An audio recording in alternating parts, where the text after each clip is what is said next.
क्या आप जानते हैं कि ऐसा भी एक उपवास है जो दुष्ट आत्मिक दबाव को तोड़ देता है? चलिए इस वीडियो में हम जानते हैं।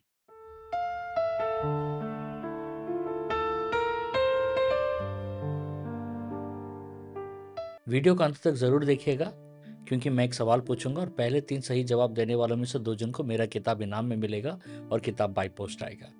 और मेरी किताब 40 दिन का संपूर्ण बाइबल आधारित उपवास मार्गदर्शन, इस किताब को ज़रूर पढ़िएगा क्योंकि इस किताब में मैंने डिटेलली लिखा है कि 40 दिन अगर आपको उपवास करना है तो कैसे कर सकते हैं, एक एक दिन क्या क्या घोषणाएं प्रार्थनाएं करनी चाहिए और सुबह शाम दोपहर को कैसा प्रार्थना करना चाहिए।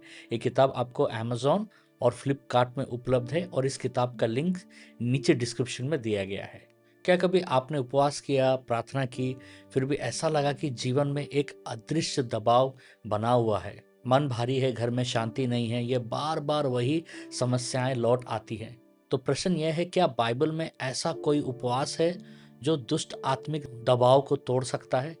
आज हम बाइबल से एक गहरा और एक नया सिद्धांत को सीखते हैं। पहला, आत्मिक संघर्ष केवल शरीर से नहीं जीती जाती।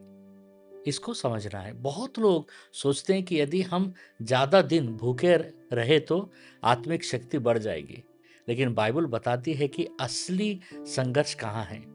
एफिशियन का 6 का 12 में लिखा है, क्योंकि हमारा मल युद्ध लहू और मांस से नहीं परंतु प्रधानताओं से और अधिकारियों से और इस संसार के अंधकार के हाकिमों से, जो आकाश की दुष्ट आत्माओं से है।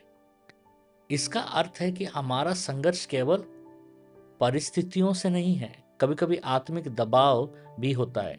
और इसलिए उपवास केवल शरीर को नहीं, आत्मिक जीवन को तैयार करता है। उपवास आत्मा को संवेदनशील बनाता है, सेंसिटिव बनाता है।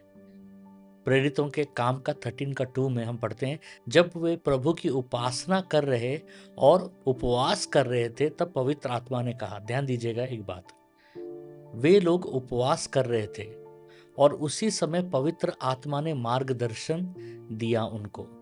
उपवास क्या करता है, क्या सीखते हैं हम यहाँ? आत्मा को संवेदनशील बनाता है, परमेश्वर की आवाज सुनने में सहायता करता है, दिशा स्पष्ट करता है, क्लियर करता है। कई बार दुष्ट आत्मिक दबाव इसलिए बना रहता है कि क्योंकि मनुष्य आत्मिक रूप से सुस्त हो जाता है। उपवास उस सुस्ती को तोड़ देता है और सतर्क करता है, अलर्ट करता है। उपवास में प्रार्थना जुड़ती है तो शक्ति भी बढ़ जाती है। मार्कुस का 9:29, यह जाति किसी रीति से नहीं निकल सकती परंतु प्रार्थना और उपवास से। इस घटना में शिष्य एक दुष्ट आत्मा को निकाल नहीं सक रहे थे। प्रभु यीशु ने बताया कि कुछ आत्मिक संघर्ष ऐसा होता है कि जिसमें गहरी प्रार्थना और उपवास अवश्य हो लगता है। उपवास प्रार्थना को गहरा बना देता है। जब मनुष्य उपवास में प्रार्थना करता है तो उसका ध्यान परमेश्वर पर सेंट्रलाइज्ड हो जाता है, केंद्रीय हो जाता है। दुष्ट आत्मिक दबाव कब टूटने लगता है? बाइबल में एक महत्वपूर्ण सिद्धांत हम सीखते हैं।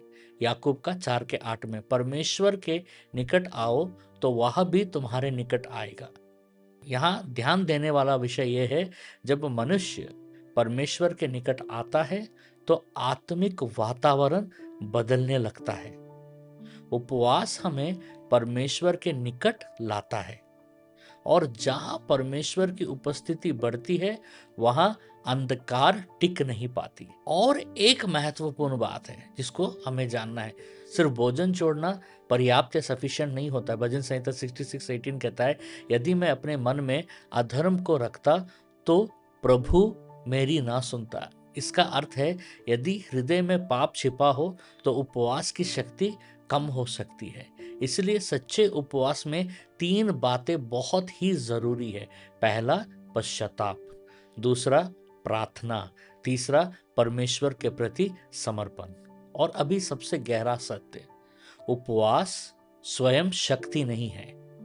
शक्ति परमेश्वर से आता है, उपवास से नहीं। लेकिन उपवास हमें उस स्थान पर ले जाता है जहां हम परमेश्वर के निकट आते हैं और जहां परमेश्वर की उपस्थिति बढ़ती है, वहां अंधकार की शक्ति टिक नहीं सकती। एक सूचना है कि हर मंडे और ट्यूसडे को भारत के समय में रात को 9 से 10 बजे मैं सपनों का अर्थ बताता हूँ, ड्रीम इंटरप्रिटेशन करता हूँ। नीचे डिस्क्रिप्शन में ड्रीम इंटरप्रिटेशन फॉर्म का लिंक दिया गया है, आप अपने सपनों को ज़रूर भेजिएगा, मैं इंटरप्रेट करूँगा। और पहला फ्राइडे और तीसरा फ्राइडे को मैं शुक्रवार को रात को 9 से 10 बजे भारत के समय में आकर चंगाई प्रार्थना करता हूँ, हमारे साथ ज़रूर जुड़िएगा। और याद रखिएगा, सेकेंड और फोर्थ फ्राइडे, दूसरा शुक्रवार और चौथा शुक्रवार को हमारा 12 घंटा प्रार्थना होता है, सुबह 7 से शाम को 7 बजे तक भारत के समय में। कम से कम 6 से 7 हज़ार लोग इस प्रार्थना में जुड़ रहे हैं और परमेश्वर बहुत सारे छुटकारे, चिन्ह, चमत्कार और भविष्यवाणियां कर रहे हैं। आप भी हमारे साथ ज़रूर जुड़िएगा। अभी हम एक प्रार्थना करेंगे, इस प्रार्थना का स्क्रीनशॉट लेकर आप बाद में भी प्रार्थना कर सकते हैं या अभी मेरे साथ प्रार्थना कर सकते हैं। चलिए प्रार्थना करते हैं। हे पिता, यीशु के नाम में यदि मेरे जीवन में कोई आत्मिक दबाव है तो मुझे तेरे निकट आने की कृपा दे। मेरे हृदय को शुद्ध कर, मेरी प्रार्थना को गहरा कर, मेरी आत्मा को जागृत कर। मैं घोषणा करता हूं, मेरे जीवन में अंधकार का हर दबाव टूटेगा, यीशु के नाम में, आमीन। अब ये रहा इनाम के लिए आज का सवाल। सवाल को ध्यान से सुनिएगा। प्रेरितों का काम का 13 का 2 में जब लोग उपवास और उपासना कर रहे थे, तब किसने उन्हें क्या कहा? एक लाइन में जवाब दे सकते हो और पहले 3 सही जवाब देने वालों में से 2 जन को मेरा किताब इनाम में मिलेगा और किताब बाय पोस्ट आपके घर आएगा।